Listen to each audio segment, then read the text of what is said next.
Welcome to our channel. Today we how to restore S3 bucket access with least privilege policies, detailed guide step by step clearly.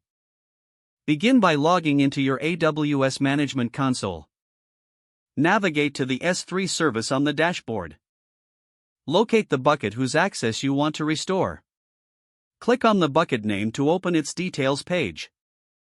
Go to the Permissions tab to review the current policies. Check the Bucket Policies section for any restrictive statements. If there are overly broad permissions, consider modifying them. Next, review the Access Control List settings. Ensure that the appropriate users or roles have access.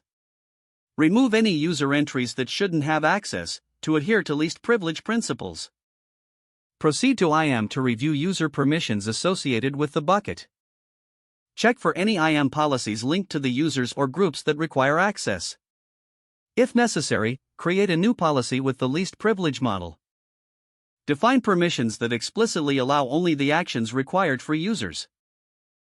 Use the policy generator for assistance in writing the policy if needed. Attach the newly crafted policy to the appropriate IAM roles or users. Consult the policy simulator to test the new permissions before applying. Modify any roles or permissions that might inadvertently grant broader access. Return to the S3 bucket and assess the access by testing with the designated user. Log out and try accessing the bucket as the user to verify permissions. Make adjustments as necessary based on the access tests conducted. Document all changes for future reference and compliance tracking. Ensure to regularly review bucket access and policies to maintain least privilege. If the page does not load, refresh the browser or try again in a private or incognito window. Make sure you are using the correct email address, then retype it carefully to avoid small typos. If your password is not accepted, use the reset option and create a new strong password you can remember.